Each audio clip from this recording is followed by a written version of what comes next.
কথা, মেয়েদের কাজ কিন্তু মেয়েদেরকেই করতে হয়, কেউ এসে ওদের কাজ করে দিবে না। সময় কেটে যায়, সময় কখনো বসে থাকে না। সময়ের কাজ সময়ে করে নেয় ভালো।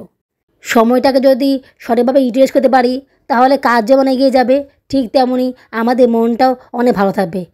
মুখে বলা অনেক সহজ, মুখে অনেক সহজেই অনেক কিছু বলা যায়, কিন্তু বাস্তব ক্ষেত্রে সেটা করতে গেলে বোঝা যায় যে সে কাজটা করতে কতটা কঠিন, কতটা কষ্ট হয়ে যায়। আমি চেষ্টা করব কন্টিনিউ ভিডিও আপলোড করতে।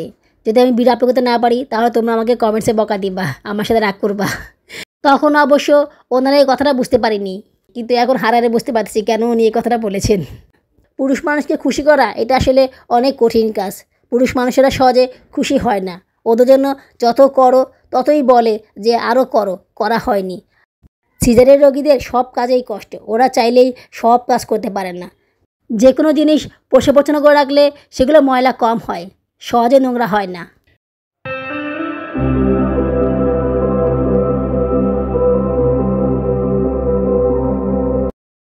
আসসালামু আলাইকুম, আমার চ্যানেল এবং পেজে তোমাদের সবাইকে স্বাগত জানাচ্ছি। তোমরা সবাই কেমন আছো? আশা করি আল্লাহর রহমতে ভালোই আছো। আমিও ভালো আছি আলহামদুলিল্লাহ।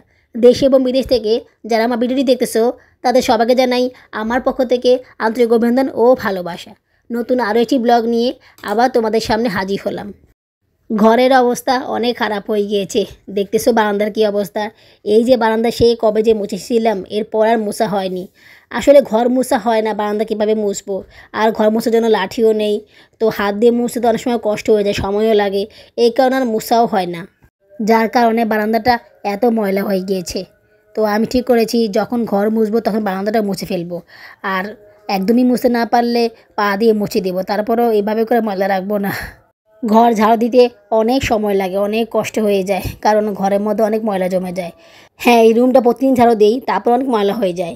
বাচ্চারা সবসময় এই ঘরে থাকে, তো ময়লাও বেশি হয়ে যায়। আজকে 2 সপ্তাহ ধরে প্ল্যান করতেছি যে ঘরটা মুছবো, ঝাড়ু দিব, বাথরুমটা ধুবো, কিন্তু কোনোটাই করা হচ্ছে না।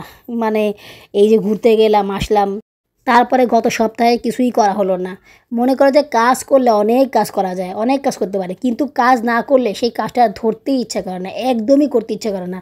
মানে এটা একটা বাজে অভ্যাস আমার, কাজ করলে অনেক কাজ করে ফেলি, অনেকক্ষণ কাজ করি, কিন্তু সেই কাজটা যদি না করি না বা না ধরা হয় তাহলে সেই কাজটা আর করতেই ইচ্ছা করে না। আমি যখনই কাজ করা শুরু করি জুনেনা যে কি হয় আমি জানি না, শুধু কানাকাটি করে। এটা হাসি কেন? হ্যাঁ, এটা হাসি কেন? হাসি দেখানো যাবে না, হাসি দেখানো যাবে না তোমার। সময় কেটে যায়, সময় কখনো বসে থাকে না। সময়ের কাজ সময়ে করে নেয় ভালো। সময়টাকে যদি সঠিকভাবে ইউটিলাইজ করতে পারি তাহলে কাজ যেমন এগিয়ে যাবে, ঠিক তেমনই আমাদের মনটাও অনেক ভালো থাকবে, মনে অনেক শান্তি লাগবে। স্বাভাবিক, ঘরদোর ময়লা থাকলে কারোরই ভালো লাগে না। বিশেষ করে আমরা মেয়েরা ঘরদোর ময়লা দেখতে একদমই পছন্দ করি না, সে যতই অলস হই না কেন। ঘরদোর ময়লা আসলে আমরা মেয়েরা দেখতেই পারি না।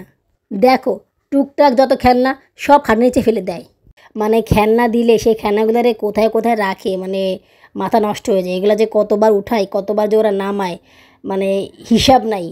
অনেক সময় বিরক্ত হয়ে যাই, তখন আর এগুলো উঠাই না। এই কাজগুলো আসলে যদি না করে, ওকে যে খেলনায় দিয়ে না কেন সব খেলনা নিচে ফেলে দেয়। আর যদি সে নিচে বসে খেলে তাও সেগুলো খাটতলে চলে যায়।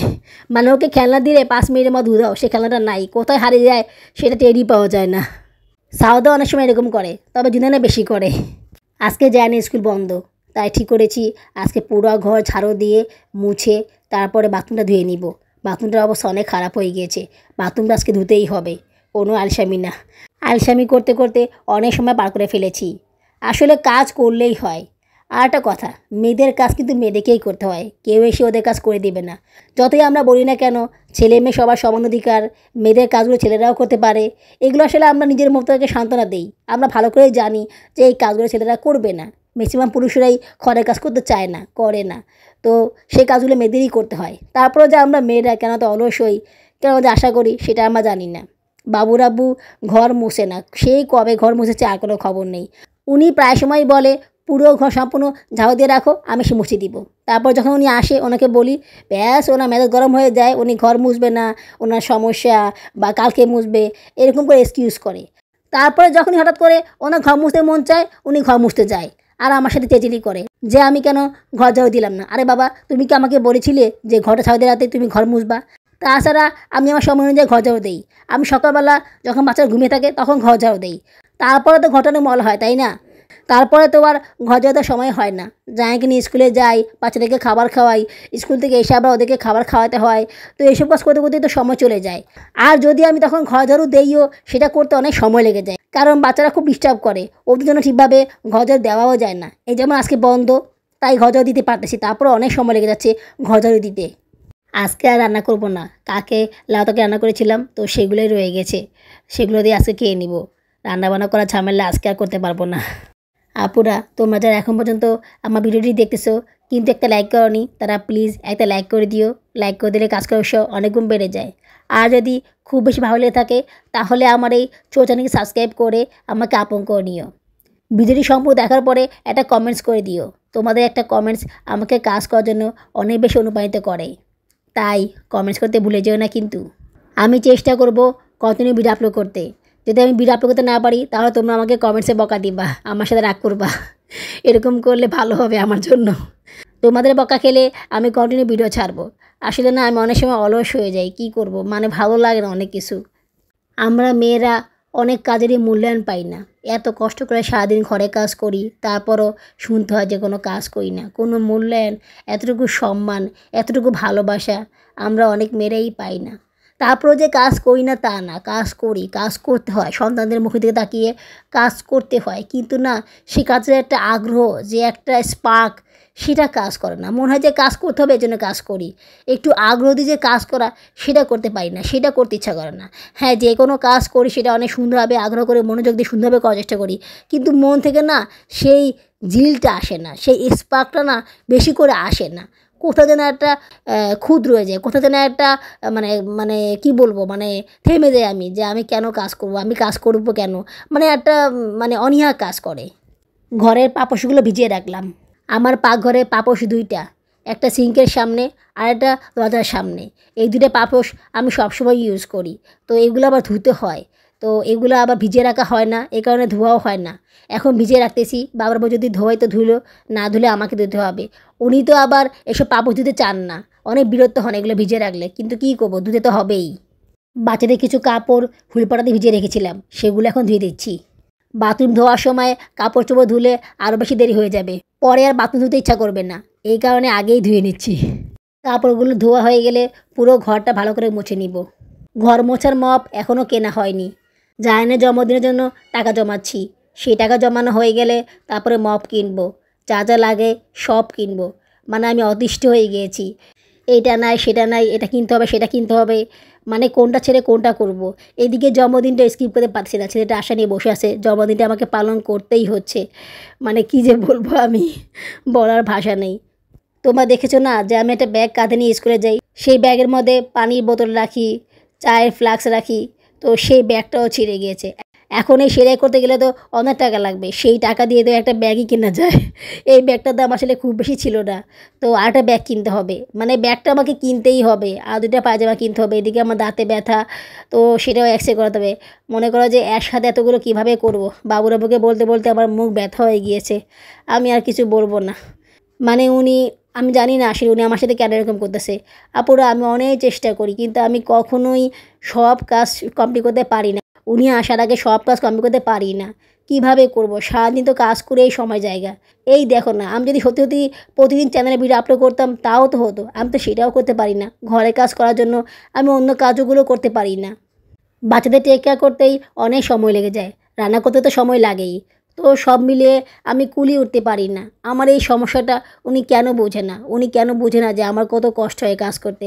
আমি ওনাকে বলেছিলাম যে তুমি একদিন সকালবেলা ঘুম থেকে উঠে সব কাজ করো, বাচ্চাদের কাজগুলো করো, তোমাকে কোনো প্রকার রান্নাবান্না করতে হবে না, রান্নাবান্না আমি করবো, তুমি শুধু বাচ্চাদের টেক কেয়ারটা করো, ওদের পটিপি সাফ করা, ওদেরকে রাখা, ওদেরকে খাওয়ানো, এই কাজগুলোই তুমি করো। তারপর আমাকে বলো যে সম্পূর্ণ কাজ কমপ্লিট করা কতটা কষ্ট। আসলে কি জানো, মুখে বলো অনেক সহজ, মুখে অনেক সহজেই অনেক কিছু বলা যায়, কিন্তু বাস্তব ক্ষেত্রে সেটা করতে গেলে বোঝা যায় যে সে কাজটা করতে কতটা কঠিন, কতটা কষ্ট হয়ে যায়। ছোটো বাচ্চা সামলাতে যতটুকু সময় লাগে অতটুকু সময়ের মধ্যে ঘরের কাজ সব কমপ্লিট করে নেওয়া যায়। এটা কি তোমরা জানো?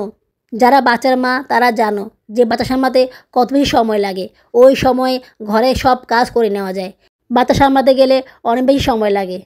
আমার বড় যা আমাকে বলতেছিল যে আমি সব কাজ করতে পারবো, সব কাজ করব, কোনো সমস্যা নেই, কিন্তু বাচ্চা রাখার কাজ আমাকে দিবি না, ওইটা আমি করতে পারবো না, ওইটা আমার পক্ষে করা সম্ভব না। মানে বাচ্চা রাখা, বাচ্চাদেরকে টেক কেয়ার করা, ওদের খাওয়া দাওয়া করা, এটা অনেক অনেক প্যারা। এই কাজ করার মধ্যে বড় প্যারা আর নাই। তখন অবশ্য ওনারা এই কথাটা বুঝতে পারিনি, কিন্তু এখন হারারে বুঝতে পারছি কেন উনি এই কথাটা বলেছেন। আজকে বারান্দা মুছতে বেশি সময় লাগেনি, বারান্দা আসলে খুব বেশি ময়লা হয়নি। এই ছোট ন্যাকড়া দিয়ে মুছতে সুবিধা হয়, তাছাড়া চিপাতেও সুবিধা হয়। এক হাত দিয়ে চিপানো যায়, দুই হাত দিয়ে চিপাতে গেলে তো অনেক কষ্ট হয়ে যায়। এটা একটু পড়ে গিয়েছে, আমি ইচ্ছা করেই এই ন্যাকড়াটা নিয়েছিলাম। ভেবেছিলাম বারান্দা বেশি ময়লা, ওইটা মুছতে গেলে এটা খুব বেশি ময়লা হয়ে যাবে, তখন এটা ফেলে দিব। এখন দেখতেছি খুব বেশি ময়লা নেই, তাড়াতাড়ি করে সব মোছা হয়ে গিয়েছে, তাই পুরো ঘরটা এটা দিয়ে মুছে নিচ্ছি। ছোট ন্যাকড়া দিয়ে মুছতে আসলে সময় লাগে, কিন্তু চিপা চাপা ভালোভাবে সব কিছু মুছা যায়, আর তাছাড়া চিপাতেও সুবিধা হয়। আমি একটা মুড়া নিয়ে মুড়াতে বসে বসে ঘর মুছতেছি, একটু করে ঘর মুছতেছি আর মুড়াটা পিছনে নিয়ে যাচ্ছি। অনেক কষ্ট হচ্ছে, কিছু করার নেই, তারপরও ঘরটা মুছে নিচ্ছি। এই যে আমি এত কষ্ট করে পুরো ঘর মুছতেছি, বাবু বাসায় আসার পরে একটুও খুশি হবে না, একটুও সুনাম করবে না, একবার জন্য বলবে না যে ঘরটা পরিষ্কার আছে। তারপরে বলবে ঘরটা ময়লা কেন, কী মুছছো, এটা তো পরিষ্কার হয়নি। আচ্ছা ঘর মোছার পর তো ময়লা হবে, বাচ্চারা হাঁটে, ঘর ময়লা হবে না, তারপরে সে খুশি হবে না। পুরুষ মানুষকে খুশি করা এটা আসলে অনেক কঠিন কাজ। পুরুষ মানুষেরা সহজে খুশি হয় না, ওদের জন্য যত করো ততই বলে যে আরও করো, করা হয়নি। মানে তুমি সারাদিন কাজ করলেও না ওদেরকে তুমি খুশি করতে পারবে না, বুঝছো, ওরা হচ্ছে এরকম। তবে হ্যাঁ, তুমি যদি একটু পাম্পটি দাও, তুমি যদি বলো তুমি অনেক ভালো, তুমি আমাদের অনেক কেয়ার করো, তাহলে দেখবে ওরা অনেক খুশি হয়ে যায়। কিন্তু এগুলো করে কোনো লাভ হয় না। এগুলো করে তার মুখে একটু হাসি ফোটাতে পারো, কিন্তু এর থেকে বেশি কিছু তুমি তার কাছ থেকে পাবে না। এরা আবার যাতে মাথা তালে ঠিক, বুঝছো, যতই তুমি ওদেরকে পাম্পটি দাও না কেন, কাজ হবে না। তাই এদের সাথে একটু কঠিন হতে হয়। নরম হলে ওরা আরও বেশি পেয়ে বসে, একটু কঠিন হলেই ওদের কাছে সব কিছু আদায় করা যায়, বুঝতে পারছো। আমি অনেক সময় সেটা পারি না, বাচ্চাদের মুখের দিকে তাকিয়ে অনেক সময় কঠিন হতে পারি না, সেই কারণে অনেক কিছু অনেক কাছ থেকে আদায় করতে পারি না। আর আমার কাছে না ভালোও লাগে না এসব করতে। এত কষ্ট, ঘর মুছতে অবস্থা খারাপ হয়েছে, বয়ে বয়ে ঘর মুছতে মুছতে আল্লাহ। অনেকে বলে মপ দিয়ে ঘর মুছলে অনেক বেশি সহজ হয়। হ্যাঁ, মপ দিয়ে ঘর মুছতে সহজ হয়, তবে সেটা বড় ঘর হওয়া লাগে, স্পেস বেশি হওয়া লাগে, তাহলে মুছতে আর আরাম পাওয়া যায়। কিন্তু এসব চিপা চাপা ঘরে না মপ দিয়ে মুছতে পোষায় না, আর মপ দিয়ে মুছতে ভালোভাবে পরিষ্কার হয় না। তাই হাত দিয়ে ভালোভাবে মুছতে হয়, এতে করে ঘর মোছাটা সুন্দর হয় আর ঘর পরিষ্কারও হয়। তারপরও একটা মপ কিনবো প্রতিদিন ঘরটা মোছার জন্য, কোনো রকমে প্রতিদিন ঘরটা মুছে নিব। সপ্তাহে একদিন তেনা দিয়ে ভালোভাবে মুছে নিব, তাহলে ঘরটা পরিষ্কার থাকবে, খুব বেশি নোংরা হবে না, আর তেনা দিয়ে মুছতে গেলে কষ্টও হবে না। সিজারের রোগীদের সব কাজেই কষ্ট, ওরা চাইলেই সব কাজ করতে পারে না। মুভমেন্ট করা, কাজগুলো করা, একটু পরিশ্রম করলেই ওদের অনেক বেশি কষ্ট হয়ে যায়। আর তার মধ্যে এমন চিপা চাপা ঘর, কষ্ট তো হবেই। মরার উপরে আরও মরা, আমার চায়ের কাপটা ভেঙে গিয়েছে, যে কাপ দিয়ে আমি চা খাই সেই কাপটা ভেঙে গিয়েছে। স্কুল থেকে আসার পরে ব্যাগটা রেখেছিলাম টেবিলের উপরে, তো ব্যালেন্স হারিয়ে ব্যাগটা নিচে পড়ে গিয়েছিল, টুং করে আওয়াজ হলো, পরে খুলে দেখি কাপটা ভেঙে গিয়েছে। বলো তো কেমন লাগে। এখন একটা কাপ কিনতে গেলেও কমসে কম 150 টাকা লাগবে। চিন্তা করতেছি কাপ আর ব্যাগ একসাথে কিনে নেব, এই দুটো আমাকে কিনতেই হবে, না কিনলে হবে না। আল্লাহর রহমতে কষ্ট করে পুরো ঘর মুছে ফেললাম, দেখো তো পরিষ্কার হয়েছে কি না। এই কাজটা করতে গিয়েই 2 ঘন্টা বেশি সময় লেগে গিয়েছে, সন্ধ্যা হয়ে গিয়েছে। বাথরুম ধুতে ইচ্ছা করতেছে না, আসামি লাগতেছে, কিন্তু না, ধুতে হবেই। বাথরুম না ধুয়ে আর কোনো উপায় নেই, বাথরুমের অবস্থা অনেক খারাপ হয়ে গিয়েছে। বাথরুমে ঝর্ণার উপরে দেখতেছি এটা কি, এইটা হচ্ছে উইপোকার ঘর। তো এগুলা অনেক জায়গায় হয়, কিন্তু চক লাগিয়ে দিলে এগুলো আর হয় না।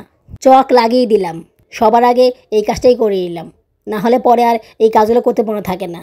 এরপরে ফুলে ঝাড়ু দিয়ে বাথরুমের ওয়ালের যত প্রকার ঝুল আছে, ময়লা আছে, এগুলো সাফ করে নিয়েছি। এই কাজগুলো না সবার আগে করতে হবে, কারণ বাথরুম ধোয়ার পরে না এই কাজগুলো করা হয় না। আমি কিভাবে বাথরুম ধুই সেটা তোমাদের সাথে এখন শেয়ার করব। তোমাদেরকে বলেছিলাম না যে আমি অনেক সুন্দর করে বাথরুম ধুয়েছিলাম, তোমাদের সাথে শেয়ার করা হয়নি, ওটা ভিডিও করা হয়নি, তাই আজকে সেটার ভিডিও স্বপ্ন করে নিলাম। বাথরুমটা আসলে সবাই ধুতে চায় না, এটা আসলে পুরুষ মানুষরাই করে, কিন্তু সব পুরুষ মানুষেরা তো আর এগুলো করে না। বাবুরাবাকে বলতে বলতে মুখ ব্যথা হয়ে যায়, কিন্তু ওনার ধোয়ার নাম নেই। অনেক বলার পরে উনি কোনো রকমে ধুয়ে দেয়, তাও মাসে একবার। সেটা করতেও যে উনি কত সময় লাগায় এটা আসলে বলার বাইরে। চুন্দনা যখন পেটে ছিল তখন আমার অনেক কষ্ট হয়েছিল। ইনফ্যাক্ট সাউদার সময় আমার অনেক কষ্ট হয়েছিল। আমি তো বাথরুম ধুতে পারতাম না। আমি ওনাকে অনেক বলতাম, অনেক রিকোয়েস্ট করতাম, অনেক বলে কয়ে অনেক কি বলবো, অনেক কান্না করে দিয়েছিলাম যে বাচ্চাদের ঘর, বাথরুম তো ধুতেই হবে, তুমি ধোও না। আমি কিভাবে পারি বাথরুম ধুতে বাচ্চা পেটে নিয়ে। এগুলো বলার পরে তারপরে সে বাথরুম ধুয়ে দিত। তাও কত কথা, কত চিলাচিলি করতো সে, সব মনে আছে আমার। এখন যেহেতু আমি সুস্থ আছি, আমার শরীরটা একটু ভালো আছে, তাই আমার কাজ আমিই করে নিব। আমি সবসময় আমার বাথরুমটা ধুয়ে পোষা করে নিব। ওনাকে কখনো বলবো না বাথরুম ধুইতে। আর আমার বাথরুমে ঢুকতে গেলে ওরা খবর আছে, ওনাকে বাথরুমে ঢুকতে দিব না। বালতিতে বেশি দিন পানি ভরলে এরকম কালো হয়ে শ্যাওলা পড়ে যায়। এটা ডলা দিয়ে ধুলেও না এই দাগগুলো সব উঠে না। ঝুল যা সাফ করার পরে মগটা, তারপরে জুতাগুলো ভালোভাবে ধুয়ে দিলাম। একটা স্টিলের মাজুলি রেখেছি, ওটা দিয়ে জুতা, কল, বালতি, ব্রাশার, ঝর্ণা, সাবানদানি টুকটাক আর কি, এগুলো সব মেজে পরিষ্কার করে নেই। দেখো অনেক কষ্ট করে বালতিটা মেজে পরিষ্কার করে নিয়েছি। এর থেকে বেশি পরিষ্কার আর হবে না। দেখি টাকা হলে একটা বালতি কিনে নিব। একটা বালতি বেশি দিন ইউজ করলে এরকমই হয়, দাগ পড়ে যায়। শত ধরলেও সে দাগগুলো ওঠে না। যদিও প্রথম দিকে বালতিটা কন্টিনিউ পরিষ্কার করা হয়নি, পরিষ্কার করা হলে এরকম দাগ পড়তো না। যে কোনো জিনিস পরিষ্কার করে রাখলে সেগুলো ময়লা কম হয়, সহজে নোংরা হয় না। এই সাবানদানিটা বাবুরাবু ধোই না, এটা দাগ পড়ে আসে। এটা মুছতে মুছতে আমার অবস্থা খারাপ হয়ে গিয়েছিল ওই সময়। এখন অবশ্য কষ্ট হচ্ছে না, কারণ এটা আগে ভালোভাবে পরিষ্কার করে নিচ্ছি। তারপরে কলটা অনেক ময়লা ছিল, সেটাও আমি পরিষ্কার করে নিয়েছিলাম। ঝর্ণা আসলে ইউজ করা হয় না, তারপরও ঝর্ণা এগুলো মাজনে দিয়ে পরিষ্কার করে নিচ্ছি। যতটুকু পরিষ্কার করা যায় আর কি, সবটুকু পরিষ্কার করে নিচ্ছি। তারপরে দেয়ালের অংশগুলো মাজনে দিয়ে পরিষ্কার করে নিচ্ছি। মাজনি দিয়ে পরিষ্কার করার পরে সঙ্গে সঙ্গে পানি দিয়ে ধুয়ে দিচ্ছি। তোমরা হয়তো বা খেয়াল করেছো, আমি বালতিতে বেশি করে হুইল পাউডার দিয়ে অল্প একটু পানি দিয়ে গুলিয়ে নিয়েছি। এগুলো দিয়েই পুরো বাথরুমটা ধুয়ে নিব। কমোটে তো হারপি দিয়ে রেখেছি, ওটা সবার শেষে ধুয়ে নিব। কমোটের উপরে অংশগুলো মাজনি দিয়ে পরিষ্কার করে নিচ্ছি। এই ছোটোখাটো কাজগুলো করতেই না অনেক সময় লেগে যায়। তোমরা অনেকেই আসো, বাথরুম ধুতে জানো না, বা কীভাবে বাথরুম ধুতে হয় সেটা জানো না। আমি যেভাবে বাথরুম ধুই, তোমরা যদি সেভাবে বাথরুম ধোও তাহলে তোমাদের কষ্ট অনেকাংশে কমে যাবে। এই র্যাকটা আমি সায়রা হওয়ার পরে কিনেছিলাম, 800 টাকা দিয়ে কিনেছিলাম। এখন অবশ্য দাম আমার বেড়ে গিয়েছে। র্যাকটা অনেক সুন্দর না? এটা কিন্তু বাথরুমে ছিল না, এটা আমি কিনে লাগিয়ে নিয়েছি। আল্লাহ, বাবুরাবু কত বকা আমাকে। আর এখন জানো কি বলে, এই একটা আমি কিনে দিয়েছি। আমি যে কিনেছি এইটা উনি বিশ্বাসই করেন না। উনি বলছেন না না তুমি কিনে না, এটা আমি কিনেছি। এই কাচের র্যাকটা অনেক দিন ধরে ধোয়া হয়নি। সকিনাও ধোয় না, বাবুরাবুও ধোয় না। আমি সেদিনে এই র্যাকটা ভালোই পরিষ্কার করে নিয়েছি। কত কষ্ট হয়েছিল আমার মাজতে। আজকে মাজতে অবশ্য কষ্ট হচ্ছে না। চিন্তা করো, এই পুরো বাথরুম ধুতে সকিনার সময় লাগে মাত্র 20 মিনিট। বিশ্বাস করবা, মাত্র 20 মিনিটে সে বাথরুম কমর সব ধুয়ে ফেলে। কি ধোয় আল্লাহ জানে। কমরটা কোনো রকমের ধোয়, নিচের মেজে ভালো করে সাফ করে, বসা করে না। আর এগুলো তো ধোয়ই না, মাজা তো আর দূরের কথা।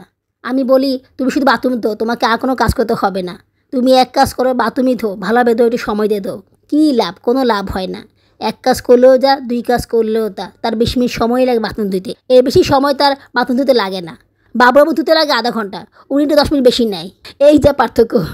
এই যে আমি মোড়াটা ভালোভাবে মেজে বসা করে নিয়েছি, কমোডের উপরে বসা করে নিয়েছি, র্যাকটা বসা করে নিয়েছি, সাবানেই বসা করে নিয়েছি, কলটা ধুয়ে নিয়েছি, বাসাটা ধুয়ে নিয়েছি। এগুলো কোনো কিছুই না সকিনা করে না বাবুরাব্বু করে। এরা শুধু বাতিটা ধোয় আর মগ ধোয় আর বাথরুমে মেঝেটা বসা করে দেয় আর কমোটা ধোয়, বেশ। এই 3টা কাজ এরা করে, আর কোনো কাজ এরা করে না। আর উপরের জুজা সাফ করায়, এগুলো তো ভুলেই যাও, এগুলো ভুলেও হাত দিবে না। যদি বলি না, তেলে বেগুনে চলে যায় ওরা। সকিনা পা দিয়ে বাথরুমের মেঝে বসা করে নেয়। পা দিয়ে কীভাবে দেয় আমি বুঝি না। আমার কাছে ব্যাপারটা কেমন জানি অড লাগে। পা দিয়ে কীভাবে দেয়? আমিও ট্রাই করেছিলাম কিন্তু পারিনি। পা দিয়ে পোষা করা যায় না। আমি হাত দিয়েই পোষা করি। আমার বাথরুম আমাকেই ইউজ করতে হবে। পা দিয়ে কেন পোষা করবো? পা দিয়ে কি পোষা করা যায়? এখন তো কমোটে মানুষ ব্রাশ দিয়ে ধোয়। আগেকালের যুগে মানুষ কমোটেও হাত দিয়ে সাফ করতো। আমার আম্মাকে দেখেছিলাম যে কমোটে মাজুনি দিয়ে হাত দিয়ে ভালোভাবে ডলতে। আরে বাবা, কী ডলা ডলতো আমার আম্মু। আমরা ঘৃণা সামনে যেতাম না। আমার মা একাই সব কাজ করতো। আমার মা অনেক কাজ করতো আমার মা। আল্লাহ পাক আমার মাকে চাঁদবাসী করুক। আমার মা যেসব কাজ করেছে না, তার এক অংশ আমি করতে পারবো না। অনেক কষ্ট করে মাজুনি দিয়ে মেজে বাথরুমটা ভালোভাবে পোষা করে নিলাম, যতটুকু পারি করে নিলাম। এর থেকে বেশি আর করা সম্ভব হচ্ছে না।